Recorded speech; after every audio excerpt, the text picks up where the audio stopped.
Quand tu as dit là où deux ou trois sont rassemblés en mon nom, je suis au milieu. Et remplissez-les de ta présence. Nous te glorifions. Nous sanctifions ton nom ce matin. Au nom de Jésus, nous t'avons prié. Amen. Amen. Acclamons le Seigneur.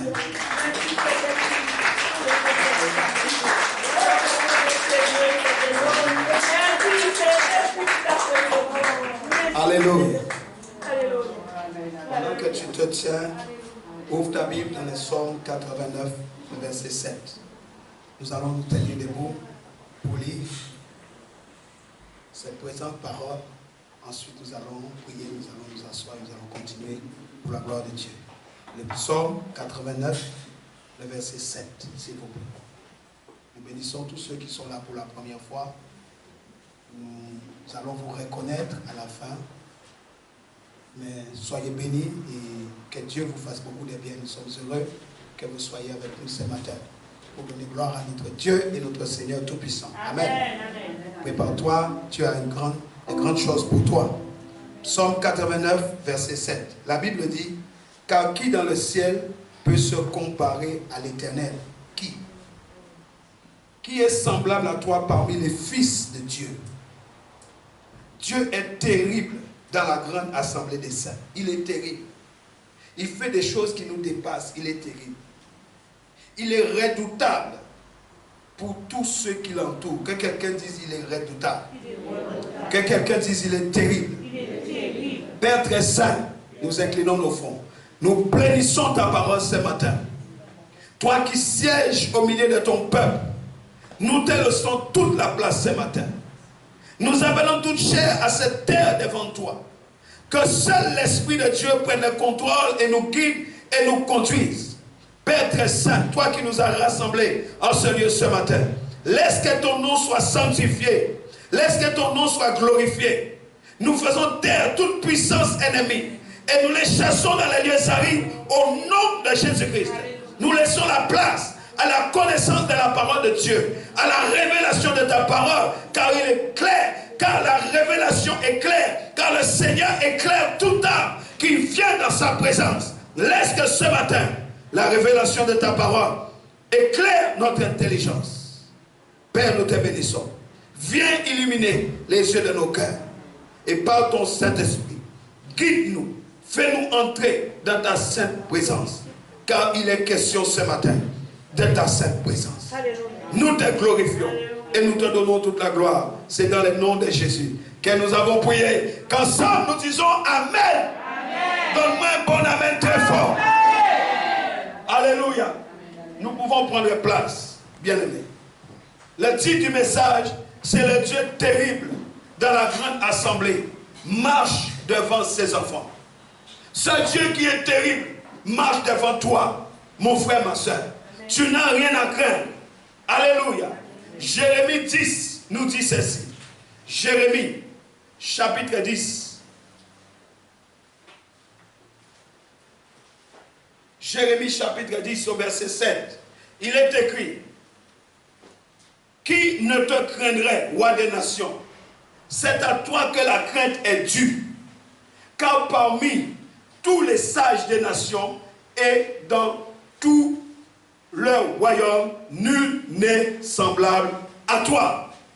Le verset 10 de nous dire, mais l'Éternel est Dieu en vérité, Il est un Dieu vivant et un roi éternel. La terre tremble devant sa colère et les nations ne supportent pas sa fureur. Alléluia. Matthieu 10, verset 28. Matthieu nous dit ceci. Matthieu chapitre 10, verset 28. Alléluia. Ne craignez pas ceux qui tuent le corps et qui ne peuvent tuer l'âme. Craignez plutôt celui qui peut faire périr l'âme et le corps dans la géhenne. Hébreux 12. Hébreux chapitre 12. Que quelqu'un dise gloire à Dieu. Hébreux chapitre 12 va nous dire ceci au verset 28 et 29. C'est pourquoi, recevant un royaume inébranlable, montrons notre reconnaissance en rendant à Dieu un culte qui lui soit agréable avec piété et avec crainte, car notre Dieu est aussi un feu dévorant. Bien-aimé, le feu dévorant te précède. Le feu dévorant marche devant toi pour te garder et te protéger. Dis à ton voisin, tu n'as pas à avoir peur. Bien-aimé, depuis l'Ancien Testament, la Bible nous enseigne que Pharaon avait ordonné la mort de tous les nouveau-nés israéliens mâles. Avant que Moïse ne souvienne pour le salut du peuple, il avait ordonné qu'on tue tous les enfants mâles. Vous savez, l'ennemi n'a pas de révélation, mais quand il sait quelque chose à propos de toi, à propos de ta destinée, il va tout mettre en place pour que tu n'y arrives pas. Amen. Mais dis avec moi, j'y arriverai. Parce que mes destinées sont dans les mains de l'Éternel, mon Père, j'y arriverai. Amen. Amen. Il fait tout en place. Il cherchait parmi les enfants lequel allait venir pour le salut d'Israël. Comme il ne savait pas, il demandait à ce qu'on tue tous les mâles. Comme ça, il était sûr qu'il était parmi eux. Oh, que quelqu'un dise avec moi, bad God. Dis, mais Dieu n'est jamais pris au dépourvu. Il a toujours de l'avance. La Bible dit, les sages-femmes, à cause de la crainte de l'Éternel, ne firent pas ce qu'avait exigé le roi d'Égypte. Ces femmes, ces sages-femmes, qui étaient là pour aider à l'accouchement, elles n'ont pas fait cela. Pharaon s'est mis en colère, il a commencé à tuer tout le monde. Alors la maman de Moïse, voyant ce beau bébé-là, elle va lâcher le bébé dans un panier sur le Nil. Mais Dieu avait déjà prévu. Dis avec moi, Dieu prévoit toujours d'avance. Et quand elles ont fait ça, mes amis, Dieu a béni ces femmes. Mais pas seulement ces femmes. Dieu a béni aussi leur maison. Vous comprenez? La crainte de l'Éternel et la haine du mal. Alléluia. Et quand on regarde dans le livre d'Exode 11, versets 1 à 10, nous voyons que le Pharaon est averti de la mort des premiers-nés. Mais il n'a pas écouté, malgré les 10 plaies. Et Dieu va instituer la Pâque. Et tous les premiers-nés des Égyptiens vont mourir.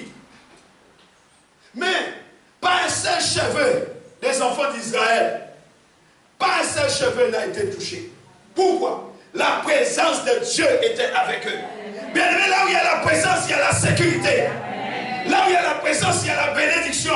Là où il y a la présence de Dieu, tu n'as rien à craindre.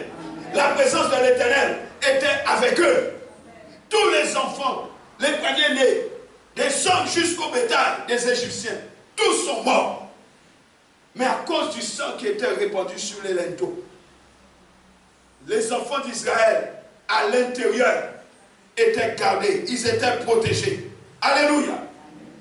Et quand on regarde dans le Nouveau Testament, en Matthieu 2, versets 13 à 18, nous voyons qu'Hérode va envoyer tuer tous les enfants de Bethléem.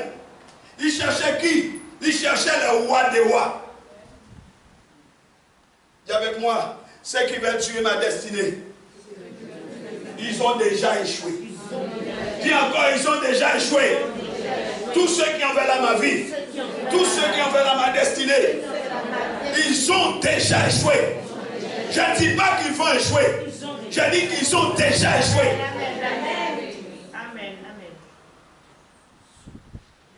Ils cherchaient le roi des rois pour les tuer. Donc il va mettre à mort tous les mâles âgés de moins de 2 ans. L'objectif de Satan a toujours été le même. Détruire. Il ne t'aime pas. Il ne va jamais t'aimer. Son objectif, c'est de tuer dans l'œuf. Vous vous rendez compte des bébés? Son objectif, c'est de tuer dans l'œuf. Il n'a pas de pitié, frères et sœurs. Le diable n'a pas de pitié. C'est pourquoi tu ne dois pas non plus avoir de pitié pour les démons. La Bible nous dit dans Jean 10 qu'il est venu pour tuer, pour détruire, pour égorger. Il vole, il tue, il égorge, il détruit. Ne jouez pas avec les démons. Des sorts ont été donnés pour nous tuer. Avec un esprit d'infirmité, avec un esprit de meurtre, avec un esprit de suicide. Nous avons vu, c'est cet esprit de mal dont la mission est de t'empêcher d'avancer. Le diable nous déteste. Il ne nous aimera jamais. Il a lancé son ordonnance de destruction. Et il dit, ils doivent être détruits, ces enfants de Dieu. Alléluia. C'est ce qu'il a lancé comme ordonnance. Alléluia. Mais, dis avec moi, ils ne peuvent pas me tuer. Dis encore, ils ne peuvent pas me tuer. Ils peuvent faire tout pour te tuer. Il n'y arrivera pas. Mais ils font tout pour nous ralentir. Ou pour nous arrêter dans l'accomplissement de notre destinée glorieuse en Jésus-Christ. Lorsqu'il voit qu'il n'arrive pas à te tuer, il va te ralentir. Pour que tu ne rentres pas dans cette destinée glorieuse. Alléluia. Il attaque tout ce qui est bon et positif dans nos vies. Il attaque ta paix, il attaque ta santé, il attaque tes enfants, il attaque leurs études, il attaque ton ministère, il attaque tout ce qui trouve des bons dans ta vie. C'est pourquoi nous devons, en tant qu'enfants de Dieu, connaître la stratégie de l'ennemi. Alléluia. Amen. Nous devons connaître la stratégie de l'ennemi. Osée 4, verset 6 dit, mon peuple périt parce qu'il lui manque la connaissance. Le diable apporte la haine là où Dieu apporte l'amour. Il apporte la mort là où Dieu apporte la vie. Mais nous avons reçu l'esprit de la vie. La Bible dit que la parole de Dieu est esprit et vie. Frère, ma soeur, la parole que vous recevez ce matin, c'est esprit et vie. Dis, je reçois la vie. Là où il y avait la mort qui te guettait, je parle de la sécheresse de la famine. Nous mettons un terme à cela ce matin dans le nom de Jésus par l'esprit de vie. Amen. Alléluia. Amen. Jésus a détruit la mort. Il a détruit les liens et brisé les chaînes de l'esclavage. C'est écrit dans le livre d'Hébreux 2. Verset 14, lisons-le. Ainsi donc, puisque les enfants participent au sang et à la chair, il y a également participé lui-même, afin que par la mort, il anéantit celui qui a la puissance de la mort, c'est-à-dire le diable. Il anéantit celui qui avait la puissance de la mort. Est-ce que quelqu'un me comprend? 2 Timothée 1,10 nous dit,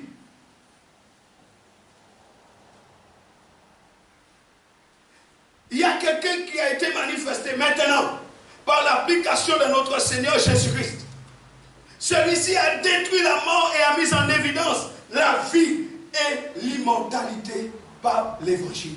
Frère, ma soeur, quand tu reçois l'évangile, quand tu reçois la parole, tu reçois la vie et l'immortalité. Dis Amen. Amen. Ouvre-toi la parole. Dis avec moi, je reçois la vie et l'immortalité par la parole de Jésus-Christ. Dis Amen à cela. C'est pourquoi nous devons tenir ferme et ne pas être trouvé vulnérable. Ésaïe 54, 17 dit qu'aucune âme forgée contre toi ne prospérera. Quelqu'un me comprend? Amen. Il dit même si les forgerons forgent leur âme, l'Éternel dit moi, je déclare qu'aucune âme forgée contre toi ne prospérera. Toute âme forgée contre toi sera sans effet. Amen. Amen. Nous accordons trop d'effet aux âmes qui ne peuvent rien faire. Nous accordons trop d'importance à des choses inutiles. Dis avec moi, tout âme forgée contre moi. Je déclare ce matin que j'annule vos effets. Ma Bible dit, la parole déclare, les Écritures disent qu'aucune âme forgée contre moi ne peut prévaloir. Et toute langue qui s'élèvera en justice contre moi, je les condamne. C'est pourquoi ce matin, je revendique mon héritage. Parce que cela est écrit dans mon testament. Le testament qui a été fait à mon nom. Le testament qui portait mon nom. Dont Jésus est l'exécuteur. Ce testament me dit qu'aucune âme forgée contre moi ne peut prospérer. C'est pourquoi je ne m'occupe pas. Mais je garde les yeux fixés sur Jésus qui anéantit ses âmes dans leur carquois, dans leur bastion, au nom de Jésus. Au nom de Jésus. Amen. La priorité de l'ennemi, c'est de nous dévorer la parole. Il cherche à te voler la parole parce qu'il sait que la parole c'est la vie. S'il te vole la parole, il te vole aussi la vie. La parole doit être dans nos pensées, dans nos esprits, dans nos cœurs. Et nous devons savoir, frères et sœurs, qui nous sommes. Pour posséder ce que nous avons, nous devons savoir qui nous sommes. Alléluia. Nous avons dans la Bible, dans Marc 4, la parabole du semeur. Dans Marc 4, versets 3 à 8, 14 à 20, on ne va pas les lire. Mais vous connaissez ces passages de la parole du semeur. Et nous devons savoir que quand la parole est semée, trois choses peuvent arriver. Numéro 1, Satan peut la voler immédiatement si nous sommes offensés quand l'ennemi apporte l'affliction et la persécution. Et quand il envoie quelqu'un pour t'offenser, quand il envoie la persécution, c'est pour te voler la parole. Il cherche à te voler immédiatement cette parole parce que tu vas te fâcher. Parce que tu vas te mettre dans une profonde colère. Deuxièmement, la parole est étouffée par les soucis de la vie, la fausseté de la richesse, les désirs du péché, la convoitise et les choses semblables. Et la parole est étouffée en toi. Que quelqu'un dise, il y a une puissance dans la parole. Je dois la garder. Troisièmement, on permet à la parole de prendre racine et de grandir en nous. Et là, la parole peut agir conformément à ce qu'elle doit faire dans nos vies. La Bible dit, il envoya sa parole et sa parole guérit. Lorsque la parole est ancrée, enracinée profondément en nous, elle accomplit sa mission. C'est pourquoi tu dois aiguiser ton épée. Dis à ton voisin, aiguisons notre épée. Qui est la parole de Dieu. Bien-aimé, Jésus-Christ nous a restaurés dans notre autorité. Cette autorité, nous l'avions perdue, comme il est écrit dans Luc 4. Le diable dit, c'est Adam qui m'a donné. Nous devons faire confiance au Seigneur. Et lui faire confiance signifie aussi parler par la foi. Parler avec autorité. Alléluia. Menacer la tempête. Jésus a menacé la tempête. Tu dois menacer la tempête.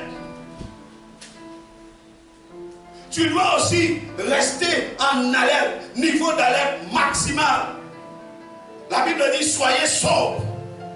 1 Pierre 5:8, soyez sobres. Et nous devons aussi, dans ces temps-là, qui sont les temps de la fin, revêtir notre armure. Éphésiens 6, 10 à 13. Nous devons marcher avec notre armure.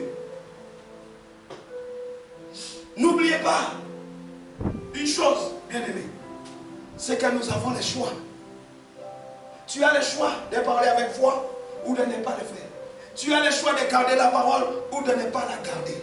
Tu as le choix de parler avec autorité ou de ne pas parler avec autorité. Nous avons toujours le choix, mais choisis les bons conseils. Alléluia. Alléluia. Quand on lit Colossiens 1, verset 15, allons le lire.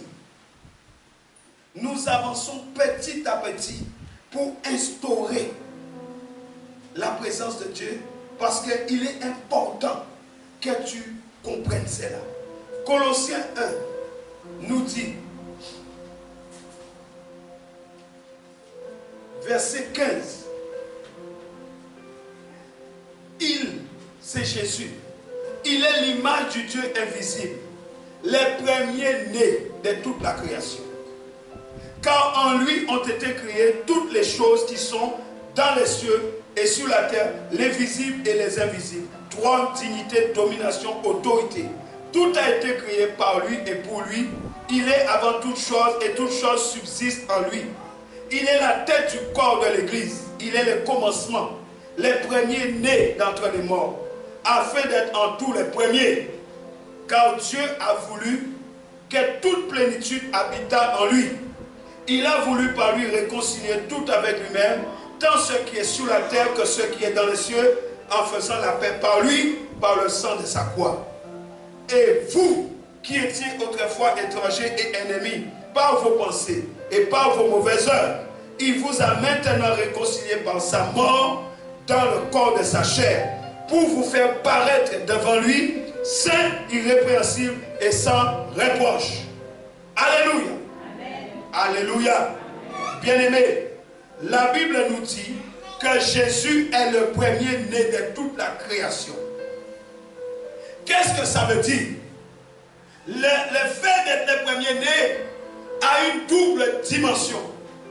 On peut être le premier-né d'une famille physiquement, mais l'essence qui est traduite ici dans la Bible, c'est le premier-né au sens de l'acte créateur.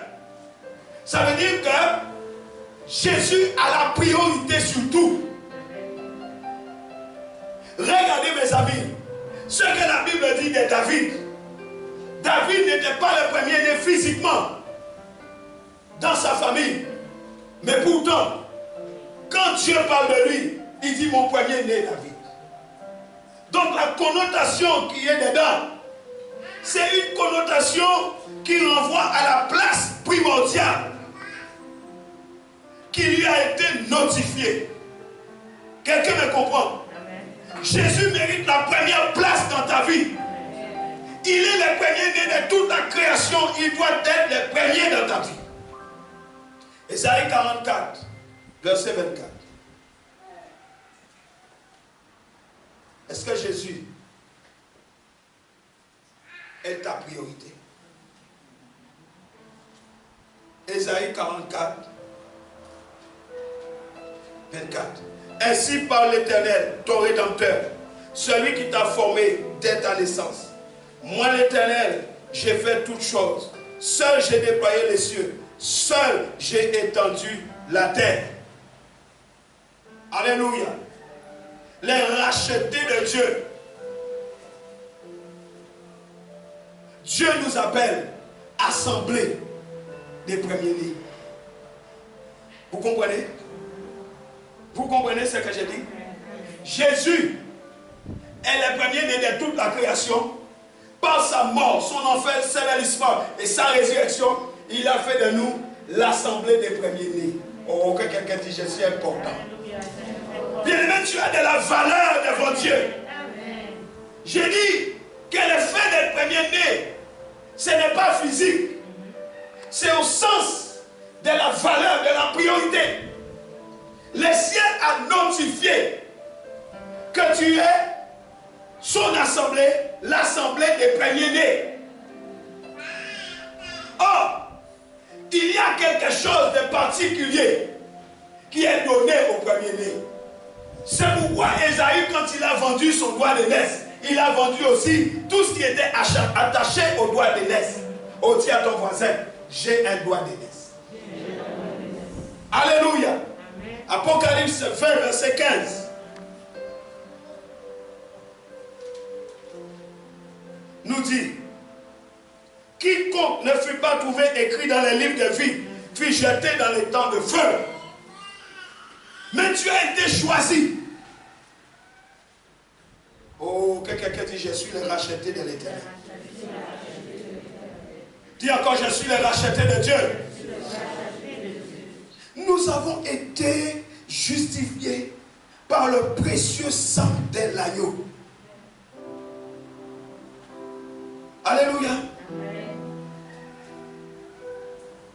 Et il fait bon d'aller dans la présence de notre Dieu et Père. Tu dois aimer la présence de Dieu. C'est pourquoi nous devons bannir tout ce qui est du domaine occulte, du domaine du spiritisme. Car tout cela, c'est le terrain de jeu du diable. La sorcellerie, les invocations des esprits de mort, les mensonges, toutes ces choses. Nous devons aller à Dieu par le Christ. Car c'est lui notre médiateur. La Bible dit dans Hébreux 8, Hébreux 9, Hébreux 10 que Christ est notre médiateur. Il est souverain sacrificateur selon l'ordre de Melchizedek. Il intercède pour nous auprès du Père. Mais il est aussi notre médiateur. C'est-à-dire le garant de notre héritage. Quelqu'un dit, j'ai un héritage. Il est notre exécuteur testamentaire. Parce que la mort du testateur a été approuvée. Sa mort a été attestée. Il est notre exécuteur testamentaire. Est-ce que tu es là? Alléluia. C'est pourquoi nous devons aller vers lui. Il est notre médiateur. Les garants de la nouvelle alliance. C'est pourquoi il a dit, je bâtirai mon église. Dans Matthieu 16, verset 18. Sur le roc. Je bénirai mon assemblée. Je bâtirai mon assemblée. L'église de Jésus-Christ a été bâtie sur le rocher des âges. Un rocher inébranlable. Dis, je suis inébranlable. Quand on prend ces passages, il y a trois grandes révélations. La première, c'est celle qui est faite par le Père à Simon-Pierre concernant la gloire de la personne de Christ. Jésus lui dit, c'est mon Père qui t'a révélé cela. Ce n'est pas la chair et le sang. Deuxième révélation, c'est la révélation de la pensée. Pourquoi? Parce que ces choses étaient cachées jusque-là. Mais maintenant, ces choses ont été révélées concernant l'assemblée. Et nous savons que l'assemblée de Dieu repose sur la victoire de Christ. Frère, l'assemblée, l'église de Jésus-Christ n'a pas été bâtie sur la faiblesse, ni sur l'échec. Tu n'es pas un échec. Oh, il n'y a pas d'amen. Votre amen n'est pas assez. Amen. J'ai dit, tu n'as pas été bâti sur un échec. C'est une révélation. L'église est une révélation de la victoire de Christ à la croix. Troisième chose, les nouveaux noms des pierres expriment la bénédiction de la relation nouvelle fondée sur l'œuvre de la rédemption. Dites, mon nom a changé. Dites, mon nom a changé. Ton nom est basé sur la puissance de la rédemption. Mais toi, tu regardes toujours comment on t'appelait avant. Les sous-noms qu'on t'a donnés avant. Quelquefois des sous-noms de malédiction. Et tu vis d'après ton passé, au lieu de vivre selon la puissance de la rédemption de Christ. C'est notre part dans l'union à Christ par le Saint-Esprit. Nous sommes appelés des pierres vivantes dans 1 Pierre 2,5. Nous sommes appelés des pierres vivantes. Ce n'est pas le moment de se comporter comme des morts. Église, réveillez-vous. Nous comprenons toute la puissance de la présence de Dieu dans nos vies. La présence de Dieu libère de la puissance dans ta vie. Exode 33, verset 15. Alléluia. Exode 33, verset 15. Moïse lui dit, écoutez ce que Moïse dit à Dieu. Si tu ne marches pas toi-même avec nous, ne nous fais point partie d'ici. Alléluia. Au verset 17. Est-ce que tu as dit à Moïse, Moïse, ça ne va pas dans ta tête, Moïse, il y a un problème, Moïse, il faut jeûner, Moïse, il faut faire ceci, Moïse, il faut faire ça. Non. Invoque-moi et je te répondrai. Verset 17. L'Éternel dit à Moïse, je ferai ce que tu me demandes. Oh, j'ai dit à quelqu'un, Dieu répond comme tu parles. Fais attention à la manière dont tu parles de toi et des autres. Parce qu'il fait ce que tu dis. Dieu dit, je ferai ce que tu me demandes. Et regardez la réponse de l'Éternel. Quand tu as trouvé grâce à mes yeux, et je te connais par ton nom. Alléluia. Alléluia. Dieu dit, je marcherai. Je marcherai devant toi moi-même. Dis avec moi, il y a de la puissance dans la présence de Dieu.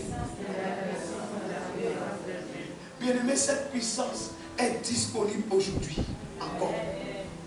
Moïse savait ce que c'était la présence de Dieu. Moïse le savait. Alléluia. Moïse savait que c'était la présence de Dieu qui faisait toute la différence avec les autres nations. Moïse ne se souciait pas de la manière dont les autres étaient guidés. Moïse ne se souciait pas de comment les autres formaient leur stratégie, gouvernaient, dirigeaient leurs armées. Son seul souci, c'était d'agir selon un seul principe. Quel est ce principe? Avoir la présence de Dieu. Quel est ton souci? Tu regardes à droite, tu regardes à gauche. Tu es terrorisé par ce que tu entends, ce que tu vois. Ton seul souci devrait être, est-ce que Dieu est avec moi dans cette affaire-là? L'Éternel, est-ce que tu marches avec moi? Moïse a dit à Dieu, si tu ne viens pas avec nous, nous n'allons pas nous déplacer. Mais les enfants de Dieu aujourd'hui font n'importe quoi. Ils ne cherchent pas la face de Dieu pour savoir la volonté de Dieu. Quand ils ont fini de prendre leur décision, ils vont prier par rapport aux chocs et aux problèmes qui leur sont arrivés. Tu ne vas pas te mettre à prier à chaque fois. La prière ne t'a pas été donnée uniquement pour prier lorsque tu es coincé. La prière, c'est un moyen de communication avec ton papa. La prière, c'est un moyen d'échange. Papa, je peux prendre un yaourt, va prendre. Papa, je peux prendre ce repas, va prendre. Papa, j'ai besoin de 100 euros, va prendre. Papa, j'ai besoin de 1000 euros, va prendre. C'est ça que le Seigneur veut que tu fasses. Mais nous prions uniquement quand nous sommes dos au mur. Oh oh. Amen. Il y a de la puissance dans la présence de Dieu. Les seuls soucis de Moïse, c'était de savoir, est-ce que la présence de Dieu est avec moi? Quand la présence de Dieu est là, personne ne peut nous nuire. Je veux que tu comprennes ça. Quand la présence de Dieu est là, personne ne peut te nuire. Mais sans elle, nous sommes démunis. Sans elle, nous sommes sans secours. Sans la présence de Dieu, nous sommes réduits à néant. C'est pourquoi, bien-aimés, nous devons placer notre confiance dans la puissance manifeste de Dieu. Dis à ton voisin, place ta confiance dans la puissance manifeste de ton Dieu.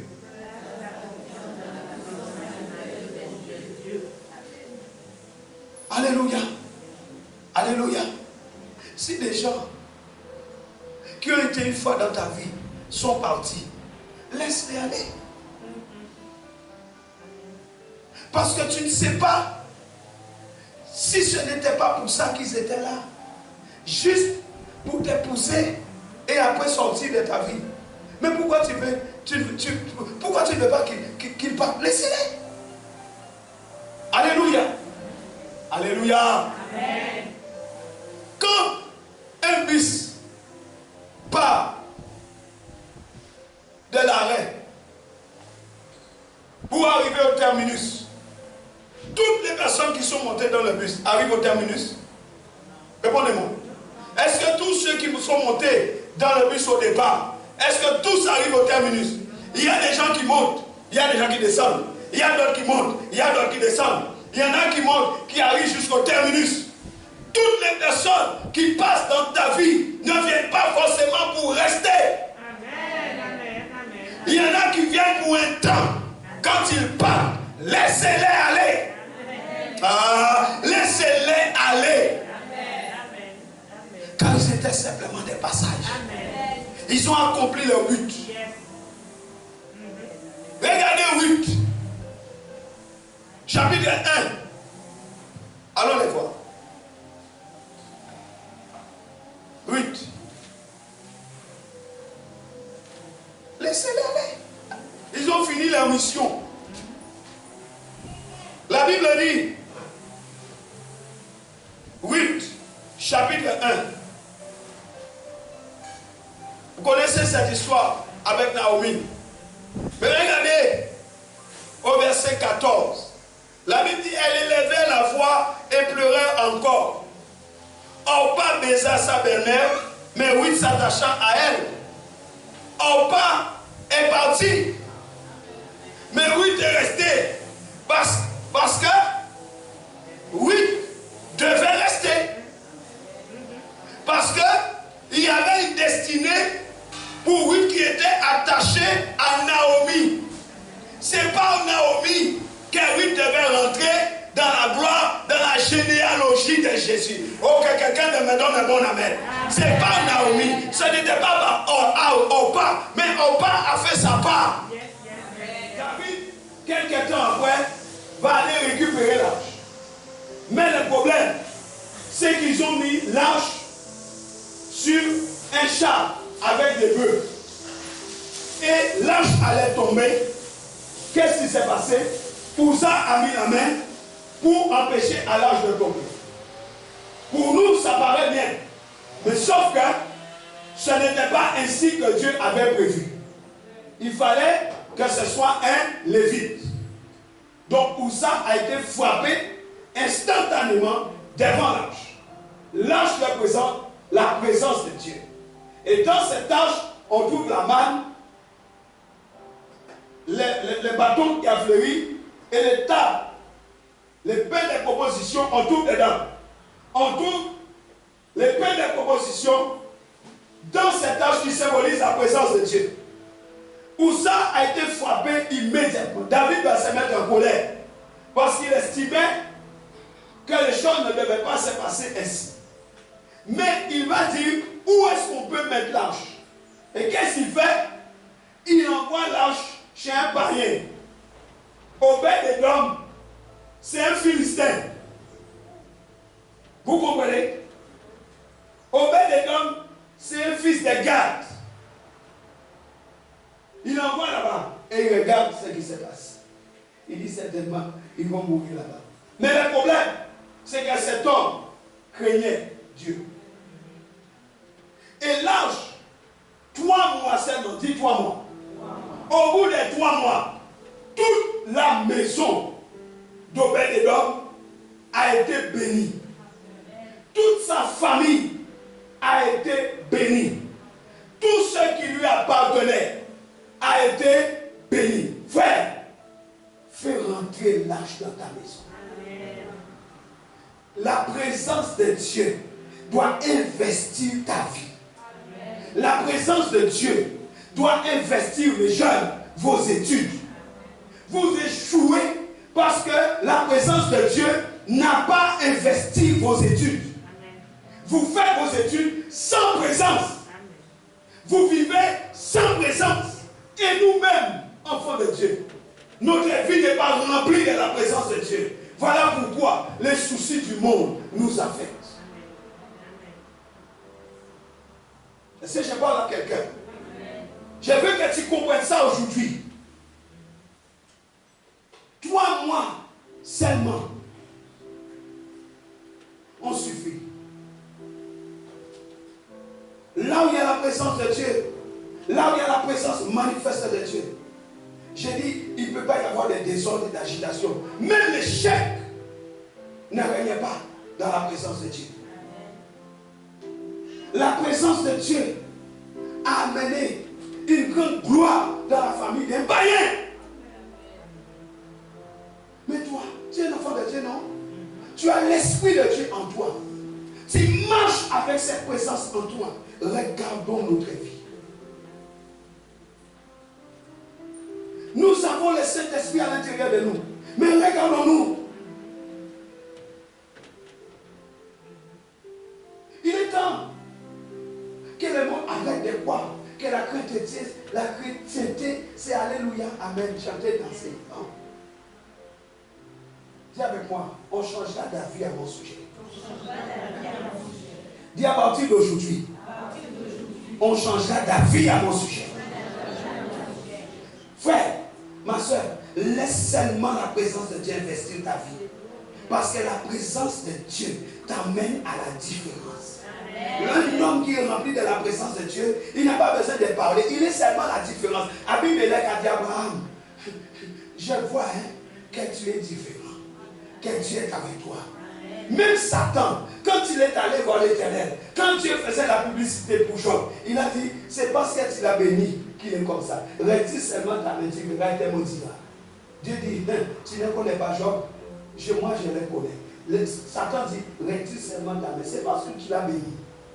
Ça veut dire quoi? La présence de Dieu t'est bénie. Vous courez après l'argent, vous courez après des choses inutiles. Cherchez la présence. Amen. La bénédiction de l'Éternel n'est accompagnée d'aucun chagrin. Amen. Arrêtez de courir à droite à gauche. Je cherche par là, je fais des insultes par là, je me fatigue. Vous transpirez, vous transpirez, vous transpirez. À la fin du mois, il n'y a rien.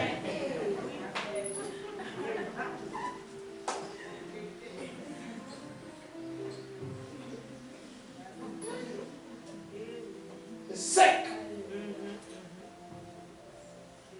Il n'y a pas de présence. Je te donne une clé. Dieu est terrible dans l'assemblée des justes. Sa présence est terrible. Prenez conscience qu'il nous manque la présence de Dieu. Amen. Dans nos vies, amen, dans nos familles. Amen. Si la présence de Dieu est rentrée chez toi, même les chats enfantera 7 fois. Amen.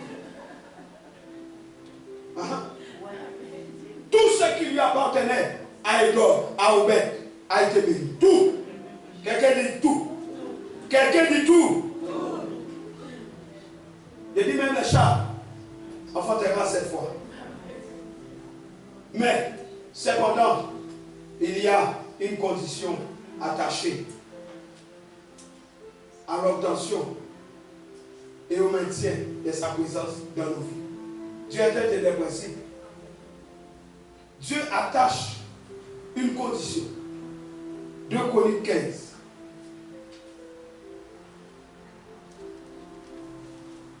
Il y a une condition. Dans 2 Chroniques 15, Asa avait attesté que c'est par la présence de Dieu qui avait dispersé les ennemis qu'il avait fait tout ce qu'il avait fait. Verset 11 et verset 12. L'Éternel, on va voir même, on va prendre 2 Chroniques 14 avant. 2 Chroniques 14, 11 et 12. Il atteste que c'est l'Éternel qui a fait tout ça. L'Éternel frappa les Éthiopiens devant Asa. Et Asa, et devant Juda. Dieu a frappé. Et les Éthiopiens prirent la fuite parce que c'est l'Éternel qui a combattu. Asa et le peuple qui était avec lui les poursuivirent jusqu'à Guérar. Et les Éthiopiens tombèrent sans pouvoir sauver leur vie, car ils furent détruits par qui? Par l'Éternel et par son armée. Asa et son peuple firent un très grand butin. Ils frappèrent, verset 13, toutes les villes des environs de Guérar, car la terreur de l'Éternel s'était emparée d'elle, et ils pillèrent toutes les villes dont les dépouilles furent considérables. Frère, lorsque la présence de Dieu t'a investi, tous ceux qui sont à l'extérieur de la présence tremblent. Quelqu'un m'entend? Non, tu ne m'as pas compris. La présence de Dieu sème la terreur dans le camp de tes adversaires. Tu n'as même pas besoin de parler. Eux, ils savent déjà. Et ils tremblent parce qu'ils reconnaissent cette présence en toi que tu ignores. Quand Israël était devant les Jourdains, Jéricho, les habitants de Jéricho étaient derrière un mur qui faisait au moins 6 mètres. Mais l'espion, la prostituée, quand les espions sont entrés, ils ont dit, elle a dit aux espions, nous craignons. Ils sont derrière un mur qui fait 6 mètres. Mais ils tremblent alors que le peuple Israël est en train de traverser les Jourdains. Pourquoi? Lâche les précédents. Quand la présence de Dieu est dans ta vie, tes ennemis te craignent. Amen. Tes adversaires te craignent. Amen. Les démons te craignent. Amen. Les sorciers te craignent. Amen. Tu n'as même pas besoin de parler. Ils savent qui tu es.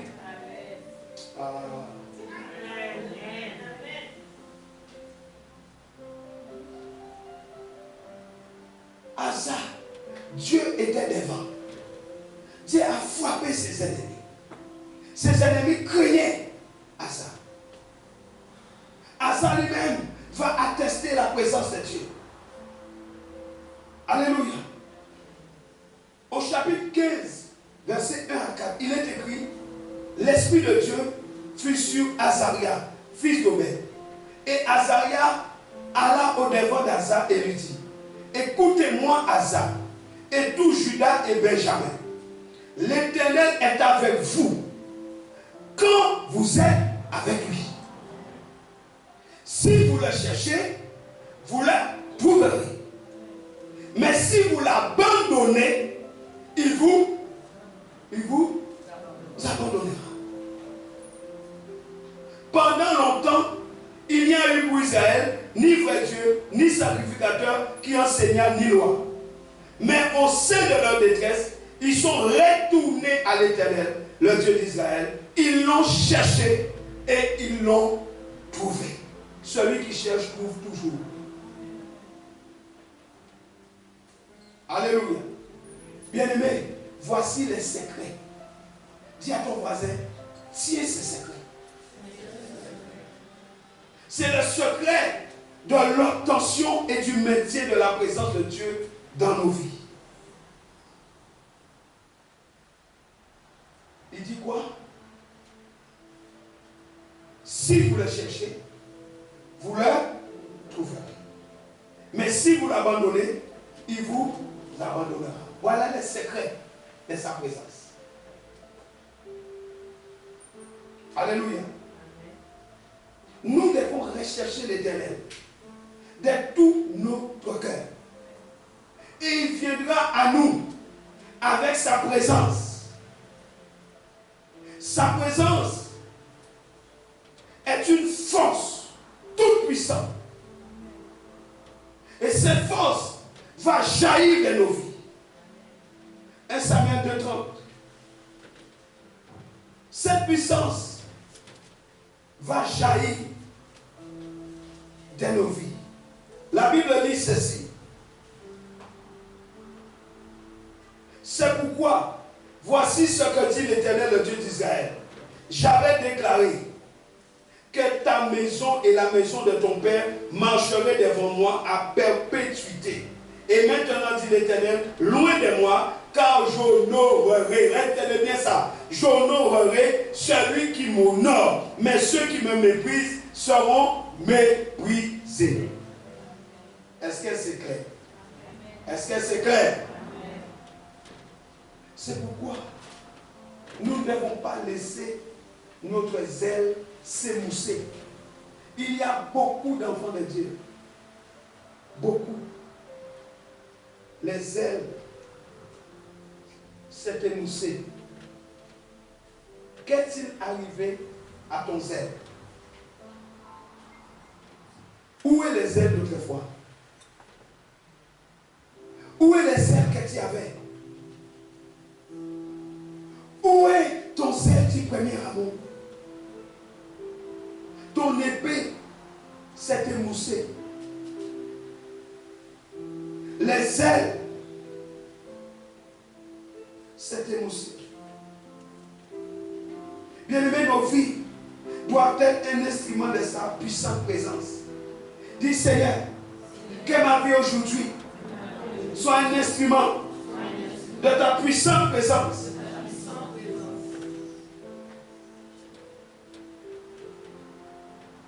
Je dis l'ange de l'alliance est resté toi, moi, dans la maison d'Obed-Édom de Gad. Un Philistin. Et l'Éternel a béni Obed, toute sa maison, tout ce qui lui appartenait. Tout a été béni. L'ange, la présence de Dieu, peut changer aujourd'hui encore le cours de ta vie. Amen. La présence de Dieu peut changer au moment où je parle ton histoire. Amen. Alléluia. L'âge, notre âge, c'est Jésus-Christ. La présence de Dieu peut changer ta guerre.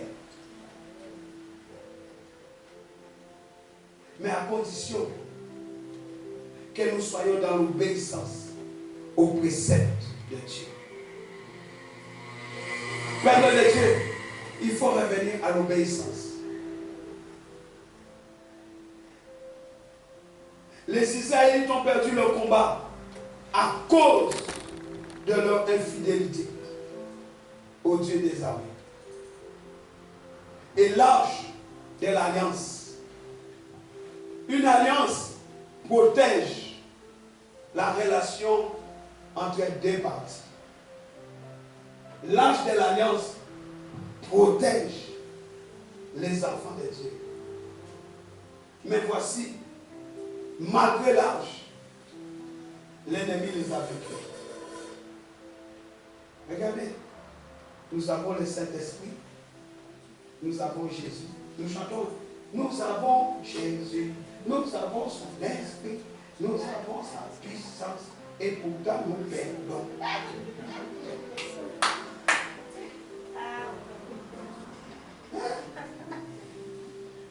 Tu n'as pas chanté ça, non? Et pourtant nous perdons. Mais c'est vrai, non? Nous avons tout. J'ai l'esprit, j'ai parle en langue, j'ai danse en langue, j'ai roule par terre en langue. Mais j'ai peur devant l'ennemi. Israël avait l'arche de l'alliance. Bien-aimés, quand les Lévites sont rentrés dans les Jourdains, les eaux du Jourdain, voyant la présence de Dieu, les Jourdains ont fait cuire. Les eaux ont reculé devant la présence. Mais nous avons l'arche, Jésus en nous, par son esprit. Et nous sommes tout le temps dans la défaite. Dis avec moi, il faut que ça cesse aujourd'hui. Vous savez, Dieu ne fera jamais ce que vous ne voulez pas qu'il fasse. Je répète ce que j'ai dit. Le Seigneur ne fera jamais ce que vous ne voulez pas qu'il fasse. Jésus est venu pour ceux qui ont des besoins, mais tu n'as pas. Comment vas-tu, ma soeur? Tout va bien. Comment vas-tu? Tout va bien. Alléluia. Tout va bien. Jésus est venu pour ceux qui ont des besoins. Il est venu pour les pauvres en esprit. Mais toi, tout va bien. Oh Jésus, tu sais, depuis que tu m'as donné ton Saint-Esprit, je suis dans une extrême pauvreté, mais tout va bien. Jésus dit, ok. Puisqu'il t'a donné le libre arbitre, il t'a donné le choix, puisque tout va bien, eh bien reste dans ta médiocrité. Est-ce que je parle à quelqu'un? L'infidélité de la main de Dieu face aux préceptes de Dieu. Cette infidélité a fait que, malgré l'arche, ils ont perdu. Mais mieux encore, l'arche a été volée par l'ennemi. Quand j'ai lu ça, ça m'a fait mal. J'ai dit, mais bon Dieu, mais comment tu as pu permettre que l'ennemi vole ton arche? Ils ont volé l'arche. Bien-aimé, dès que la sainte présence de Dieu a pénétré ta maison, je parle de toi, la maison, je parle de toi, les temples. La présence de Dieu est en toi par le Saint-Esprit. J'ai dit, dès que la sainte présence de Dieu a pénétré ta maison, tout doit changer.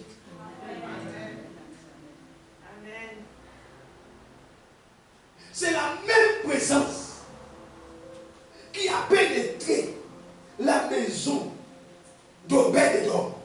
Pourquoi la présence arrive comme ça? Quand la présence arrive au seuil de ta porte, il dit on entend dehors. Pourquoi la présence ne rentre pas dans ta maison? Pour amener le changement. Pourquoi la présence reste dehors? Parce que je suis sûr d'une chose, c'est que ma Bible ne pas. Qui est d'accord avec ça?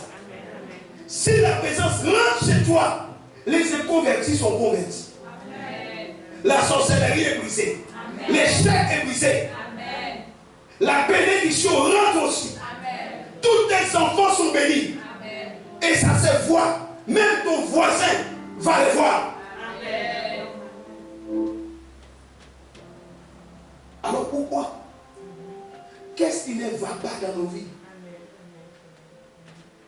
Dès que la sainte présence est entrée dans la maison d'Obed-Édom, bien-aimé, la bénédiction est entrée.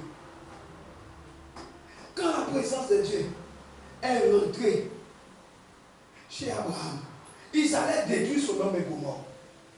Abraham les a acceptés. Abraham a arrêté la présence. Dès que la présence a mis les pieds chez Abraham, il y a une femme descendre. Qu'est-ce qui m'arrive? Qu'est-ce qui m'arrive? Elle a oui. Dieu dit que oui. Tu verras l'année prochaine, dans la même heure. Femme, tu auras un bébé. Sarah qui disait, viens une femme comme moi. Où est-ce que j'avais prendre les lait? Regarde ça là. Regarde. Où est-ce que j'avais prendre les lait? Où? Mais Dieu dit, tu enfanteras. Elle a enfanté, oui ou non? Quand la présence de Dieu rentre dans ta maison, les changements, les ciels rentrent dans ta maison. Amen. Ton amen m'embête. Donne-moi un amen très fort. Amen. la maison, ta première situation ne peut pas tenir devant Dieu. La Bible ne dit pas quelle était la situation d'Obed-Édom. Mais ce que je sais, c'est que tout ce qui lui appartenait, tout a été béni. Et Azaria est venu confirmer cela à Asa. On dit Asa, considère cela, ce qui vient de se passer. Quand on cherche Dieu, on les trouve. Combien de fois, toi-même, tu as dit, tu ne sais pas qui je suis, tu me cherches, tu vas me trouver. Et tu connaissais avant, dire aux gens, si tu me cherches, tu me trouves. Tu vas me trouver si tu me cherches. Mais maintenant, tu ne sais pas chercher Dieu. Et bien Dieu t'a dit, si tu me cherches, tu me cherche Dieu. Il dit, celui qui me cherche, je me laisse le trouver. Alléluia. Même les descendants d'Obed ont été bénis. Ils ont été sélectionnés pour travailler en tant que portier du temple.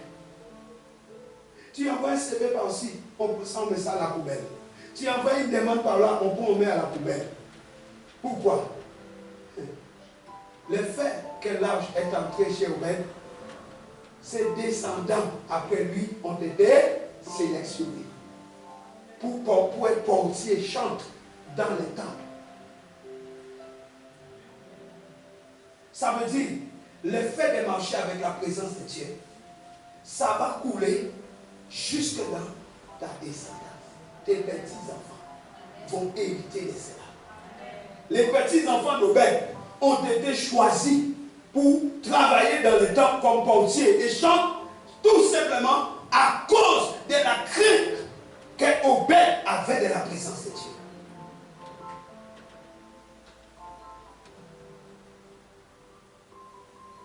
Alléluia. Alléluia. Ils ont été bénis. 1 Chronique 26. Allons les voir. 1 Chronique 26. 4.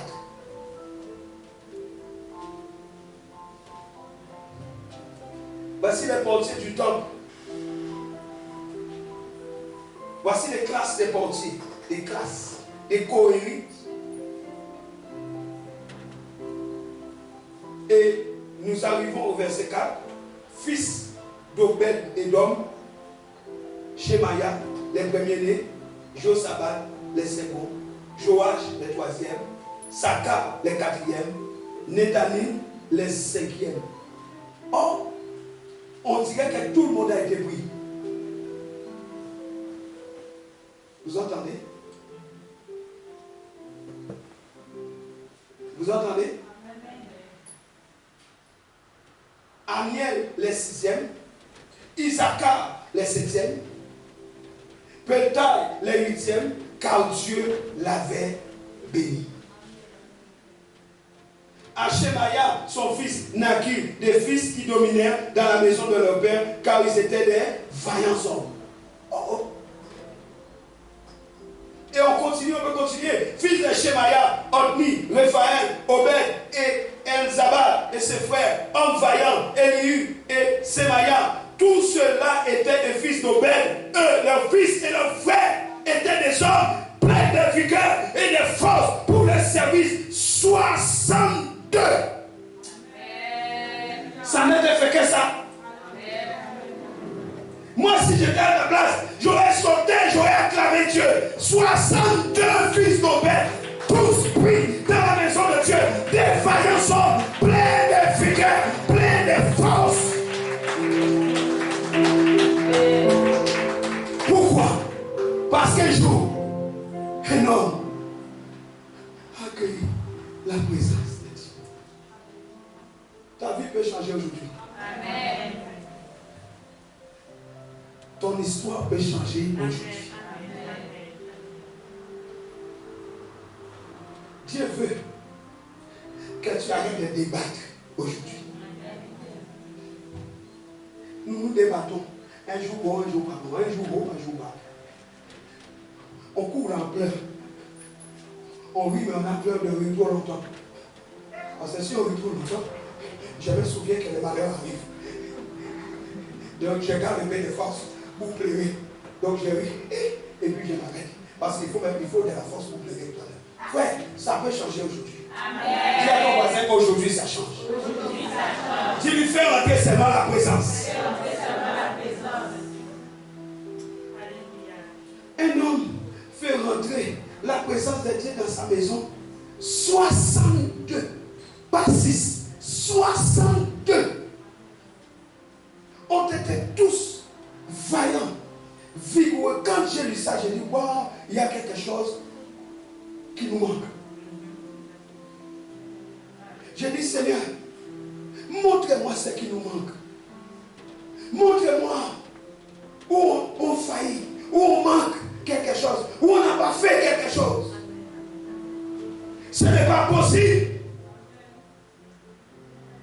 Somme 112. Ce n'est franchement pas possible. Qu'est-ce qui nous manque? Qu'est-ce qu'on n'a pas compris? Pour qu'avec le Saint-Esprit, notre vie soit toujours minable. On voit aucune différence entre avant et maintenant. Sauf qu'on a une Bible et qu'on chante Alléluia. La Bible dit, heureux l'homme qui craint l'Éternel, qui trouve un grand plaisir à ses commandements. Regardez, sa postérité sera puissante sur la terre. La génération des hommes droits sera bénie. Il a dans sa maison bien-être et richesse. Et sa justice subsiste à jamais. La lumière se lève dans les ténèbres pour les hommes droits. Pour celui qui est miséricordieux, compatissant et juste. Heureux l'homme qui exerce la miséricorde et qui prie, qui règle ses actions d'après la justice, car il ne chancelle jamais. Voilà les qualités qu'elle lâche avait trouvées chez Obed, qui nous manque. La droiture, la crainte de l'Éternel, la miséricorde, l'humilité. S'il lâche tout ça en toi, je te garantis qu'aujourd'hui tu ne passeras pas la porte. Tu seras étonné de voir ce qu'il a fait. Amen. Dieu cherche parmi ses enfants. Il cherche quoi? La crainte de l'Éternel. Heureux l'homme, béni l'homme qui craint Dieu. La crainte de l'Éternel fait que Dieu bénit ta postérité. Ta postérité sera puissante sur la terre. Les fils d'Obed, ils étaient tous puissants. Des hommes vaillants. La génération des hommes droits sera bénie. Dieu cherche la droiture. La crainte, 1, 2, la droiture. Il dit, la richesse envahit sa maison. Troisièmement, la justice. Et nous sommes justifiés par le sang. Tu dis, ah, je suis justifié par le sang. Mais est-ce que tu pratiques la justice? Troisième chose. Troisième clé, la justice. Il dit, la lumière se lève dans les ténèbres pour les hommes droits. Quatrième chose, la miséricorde.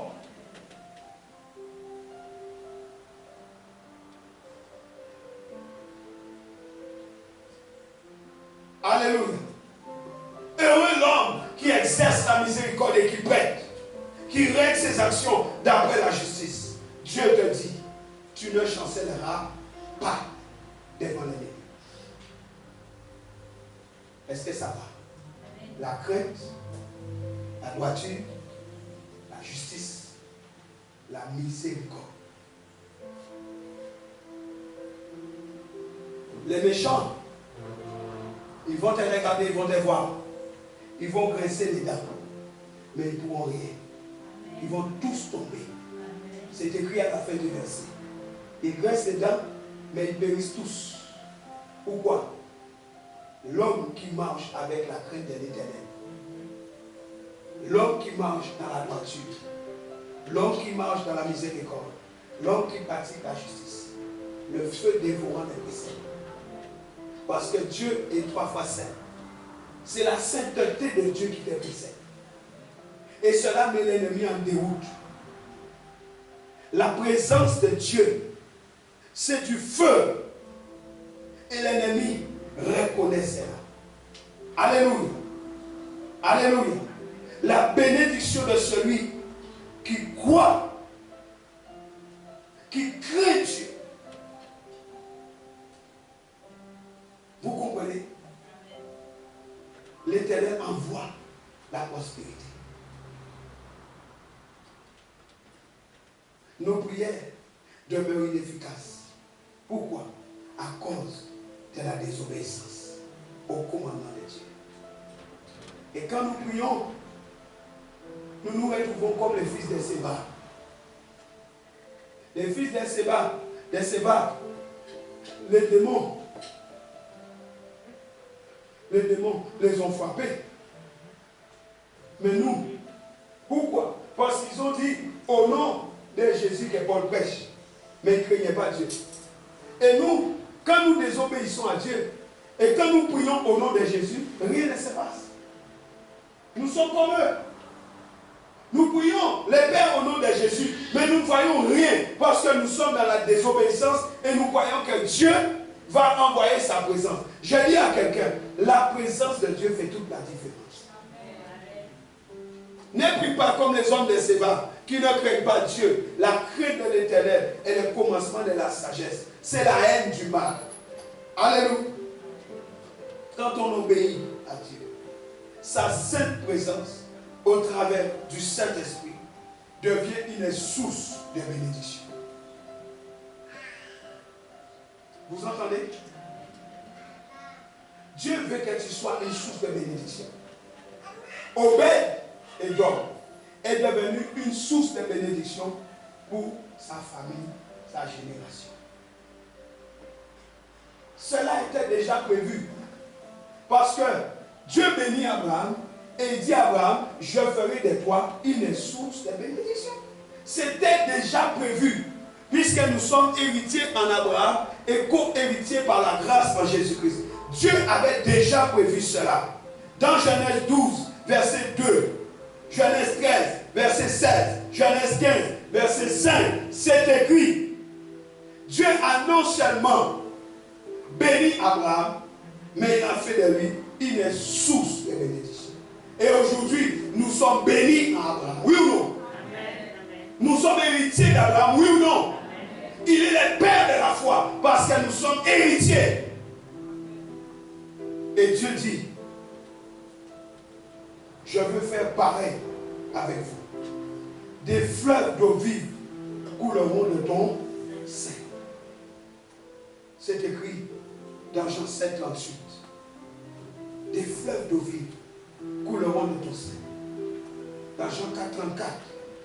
Mais aujourd'hui, quand on regarde nos vies, où est le fleuve? Le fleuve s'est arrêté. Où est le fleuve? Où est-ce que nous nous sommes arrêtés? Qu'est-ce qui s'est passé? Qu'est-ce qui s'est passé?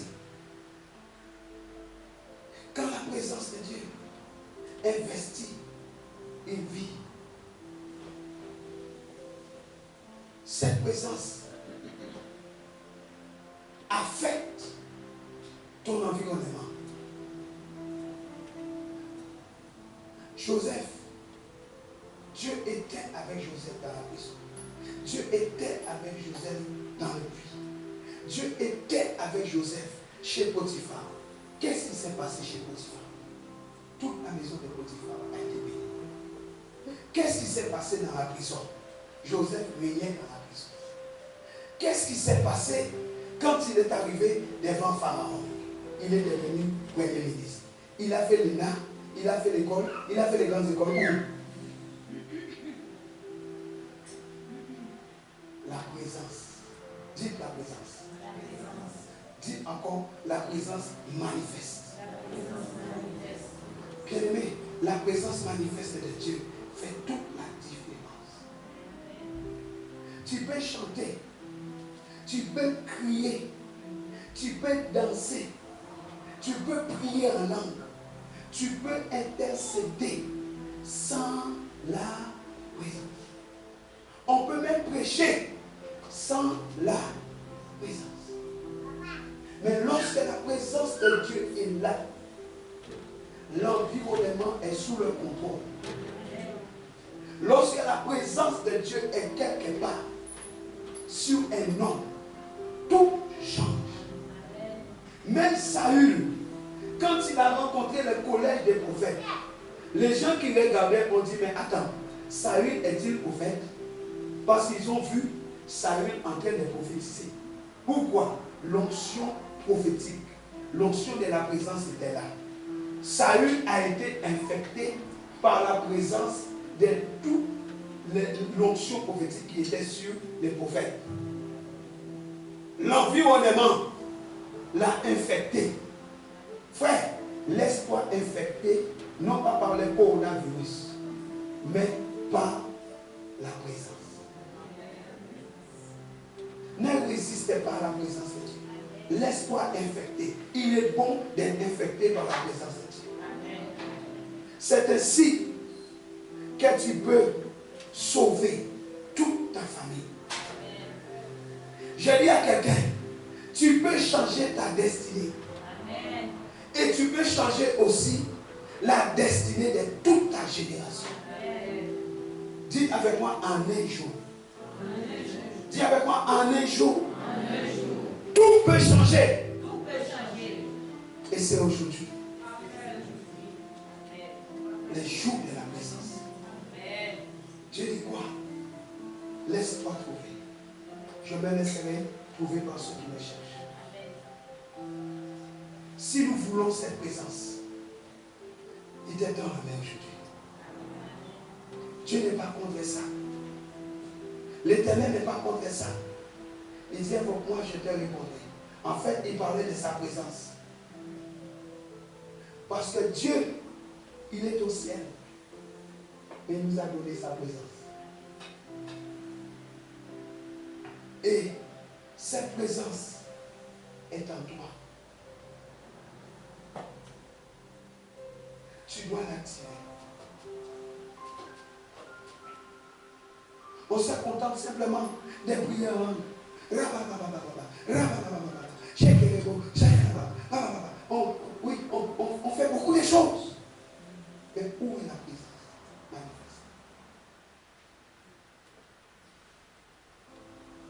Dans beaucoup d'églises, il y a beaucoup de spectacles, mais très peu de présence.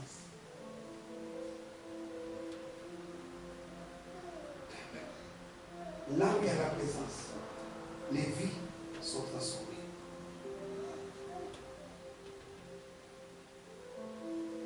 Je veux booster ta foi ce matin pour que tu sois capable de recevoir cela. Ne sois pas incrédule. Ne résistez pas à Dieu, mais soumettez-vous à Dieu. Résistez au diable. Il faut que le diable arrête de te tromper. Il faut que le diable arrête de continuer à te tromper. Ça suffit. Il nous a assez menti comme ça. Vous entendez? J'ai dit, il nous a assez menti comme ça. Dans le Testament, c'est écrit, je me laisserai trouver par ceux qui me cherchent. Dans le Testament, c'est écrit, ma présence te bénira. Je vous enverrai un autre consolateur. Il vous enseignera tout ce que moi je vous ai dit. Dans le Testament, c'est écrit, ils feront des plus grandes choses. Ils feront tout ce que j'ai fait. Et plus encore, c'est écrit. Et Jésus est le garant. Aujourd'hui, une page de ton histoire est en train d'être écrite dans les livres. On va s'arrêter. On s'élève. Ne te lève pas n'importe comment. Lève-toi dans cette présence-là déjà.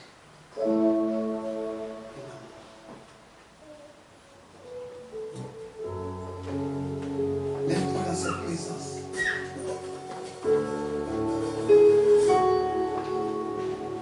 J'ai vu que tu peux être conscience de ça.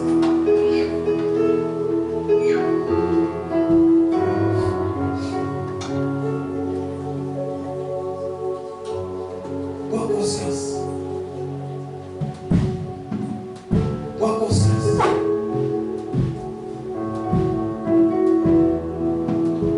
Depuis les jours que tu es venu au Seigneur, considère tout le temps que tu as ramé. Tu as ramé. Tu as eu des paillettes, des bénédictions, des paillettes. Et tu as vraiment considéré ça comme une bénédiction. Des paillettes. Notre Dieu n'est pas un Dieu des paillettes. Jésus a dit, les brebis reçoivent la vie avec abondance. Tu es un Dieu d'abondance. Il faut arrêter les paillettes. Quand tu as visité Sarah, il n'y avait pas de paillettes. Quand tu as visité Obed-Edom, la Bible ne parle pas de paillettes. Quand tu as visité Isaac, la Bible dit qu'il allait de plus en plus dans l'abondance. Il faut qu'on arrête les paillettes dans nos vies et rentrer dans une nouvelle dimension de sa gloire. Parce que Jésus a dit, je leur ai donné ma gloire afin qu'ils voient ma gloire. Ta vie peut changer aujourd'hui. Je dis à quelqu'un, ton histoire peut changer aujourd'hui. L'histoire qu'on connaissait de toi, les gens vont dire, qu'est-ce qui s'est passé dans sa vie? Où est-ce qu'elle a été? Il faut que les gens viennent de toi. Tu as demandé, qu'est-ce que tu as fait pour que tu vives ta gloire? Emmène-moi là. Et tu leur diras, c'est l'Éternel qui a combattu pour moi. C'est l'Éternel qui a gagné. Il faut que ton témoignage change aujourd'hui. Alléluia. Lève ta main très haut et dis, mon témoignage change aujourd'hui. Dis, mon témoignage change aujourd'hui. Car le ciel est en train d'écrire une nouvelle page de mon histoire. Là où on me connaissait, dans les manques, dans la médiocrité, c'est terminé. Là où on connaissait dans ma vie, les paillettes, j'ai dit les paillettes cessent. J'ai dit les paillettes cessent aujourd'hui. Et laisse place à l'abondance. Parce que c'est ce qui est écrit dans mon testament. C'est pourquoi je lève les mains vers le ciel. Et j'attire à moi la présence de Dieu. Parce que cette présence, je la désire. J'ai dit, Père éternel, j'invoque ton nom aujourd'hui. J'invoque ton nom maintenant. Tu as dit, cherchez l'éternel. Et vous le trouverez. Père éternel, je vais m'approcher de toi. Je vais m'approcher de toi. Laisse-moi m'approcher de toi. De tout mon cœur, laisse-moi venir à toi. Je ne veux pas fermer mon cœur. Je ne vais pas manquer à l'obéissance. Mais je vais ouvrir mon cœur. J'ouvre mon cœur à toi. Écris une nouvelle page de mon histoire. Écris une nouvelle page de ma destinée. Enlève les blocages. Enlève les frustrations. Libère-moi dans ta présence. Que ta présence investit ma vie maintenant. Je reviens à toi. Et je renonce à moi-même. Pour faire ta volonté, oh Dieu. Éternel Dieu de gloire. Souffle sur ma vie. Un vent nouveau de ta présence. Que ta sainte présence soit manifestée dans ma vie maintenant. Père très saint, je désire ta présence. Ne me laisse pas comme ça. Ne m'abandonne pas. Mais viens à moi aujourd'hui. Change mon histoire. Change mon histoire. Écris une nouvelle page.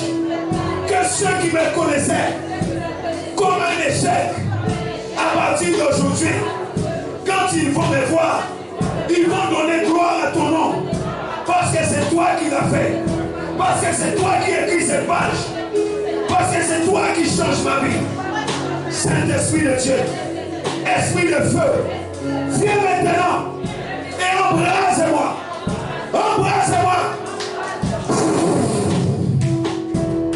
Embrase-moi le feu.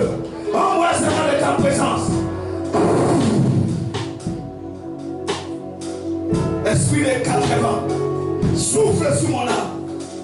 Souffle sur mon cœur. Que ma vie change aujourd'hui. Que ma vie soit transformée. Une nouvelle page. Seigneur, une nouvelle page. Seigneur, une nouvelle page. Une nouvelle page.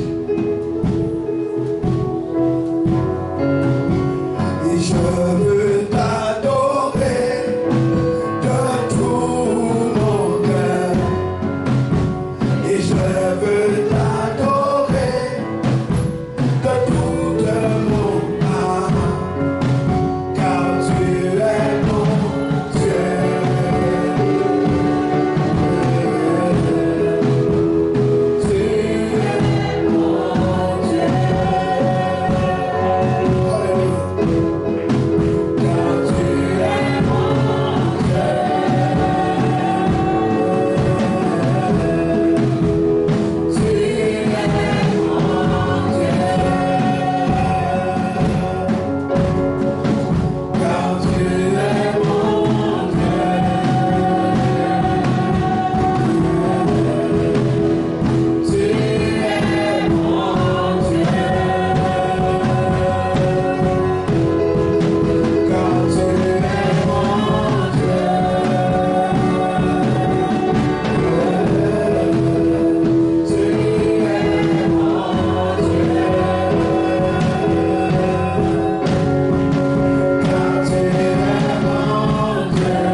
C'est très sérieux cette affaire-là. Ça veut dire qu'il t'appelle devant.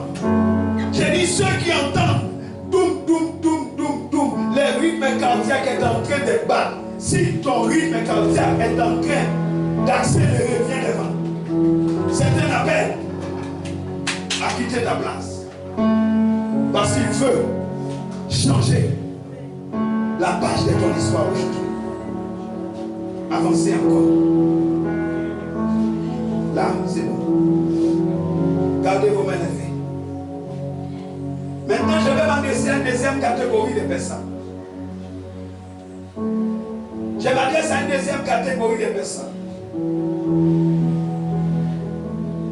Je me suis adressé d'abord à ceux dont le cœur, le rythme cardiaque est en train d'augmenter. Ne crains pas, ce n'est pas un problème cardiaque que tu as, c'est simplement le Saint-Esprit qui fait ça à l'intérieur de toi. Il t'a interpellé par la parole et ton rythme cardiaque a commencé à augmenter. La deuxième catégorie de personnes, ce sont des personnes, là où tu es maintenant, tu sais qui t'a parlé. Tu sais, à l'intérieur de toi, qu'il y a quelque chose qui est en train de se passer. Je m'adresse à ces personnes. Venez devant. Tu sais ce qu'il t'a dit. Tu sais ce que tu vis. Mais tu sais ce qu'il t'a dit. Tu sais ce que tu lui as demandé. Et tu sais ce qu'il t'a dit. Viens devant. Ne traîne pas. Tu lui as demandé. Et il te répond aujourd'hui. Et il t'a mis cette conviction dans le cœur. Gardez les mains levées. Nous ne sommes pas en train de jouer, c'est très sérieux. J'ai dit, il y a une page de ton histoire qui va changer aujourd'hui. Vous n'avez pas besoin que je vous touche. Je ne vais pas vous toucher. Quand je vais libérer l'onction, Dieu va faire son travail tout seul. Parce que c'est lui qui vous a appelé. C'est lui tout seul qui va le faire. Levez vos mains. Levez vos mains très haut. Et dites simplement avec moi, Saint-Esprit, tu m'as localisé. Mais voici. Je te reçois. Écris ce matin. Comme tu l'as dit, une nouvelle page de mon histoire. Tout c'est trop. Que les paillettes cessent dans ma vie. Et que je voie ta gloire. Comme tu l'as annoncé. Maintenant, voici mon cœur. Que le feu du Saint-Esprit descende maintenant et embrase ma vie. Je te reçois.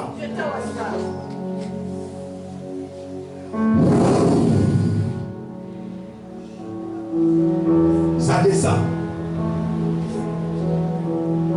Et dis là.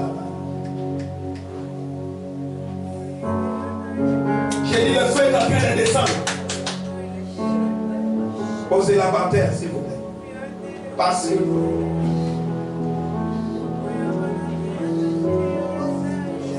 Surveillez-les et posez-les par terre.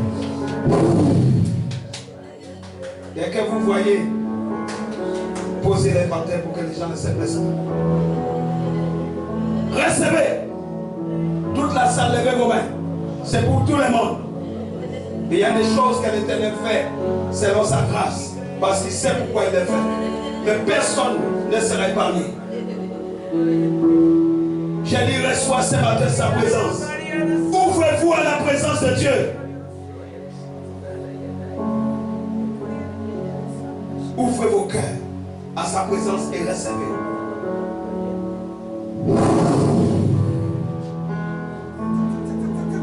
Un jour comme ceci, c'est un jour de visitation de sa part. Un jour comme ceci, c'est un jour de grâce. Reçois cette grâce sur ta vie. J'ai dit, reçois cette grâce. Recevez cette grâce.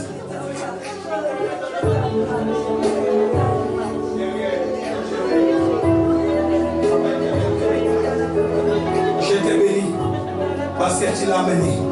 Elle était attendue. Je prie que le feu de ta présence alimente sa source, alimente sa source aujourd'hui. Que tout ce qui bloque sa vie soit enlevé. Qu'elle soit transformée en une nouvelle personne. Que la grâce que tu lui as donnée de la louange soit restaurée maintenant. Que le feu descende. Que ton feu l'embrasse. Seigneur, change la vie de cet enfant. Change sa vie. Change sa vie. Change sa vie. Que ton feu l'embrasse. De la tête jusqu'à la plante de ses pieds. Que tout blocage, toute barrière cesse dans sa vie. Au nom de Jésus, reçois cela. Reçois cela. Reçois le feu de Dieu. Reçois le feu. Rekabrase ke kusanta kaya. Shikaraba soto boshaya. Shikaraba. J'ai dit ta vie change aujourd'hui. Ta vie change aujourd'hui. Ta vie change aujourd'hui. Ta vie change aujourd'hui. Ta vie change. Une nouvelle page. Une nouvelle page. Une nouvelle page de ton histoire. Reçois cela. Reçois cela. Reçois cela.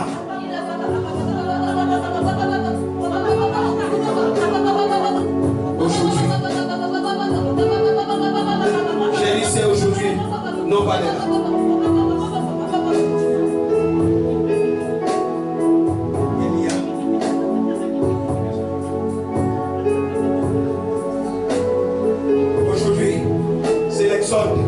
Tu quittes la mauvaise situation. Tu quittes la pauvreté. Tu quittes la misère. Tu quittes le découragement. Une nouvelle page. J'ai dit une nouvelle page. Recevez cela. Recevez cela, c'est maintenant. Recevez cela, c'est maintenant. Une nouvelle page. Une nouvelle page de ta vie. Alléluia. Gardez les mains levées, s'il vous plaît. Dieu est en train de vous bénir.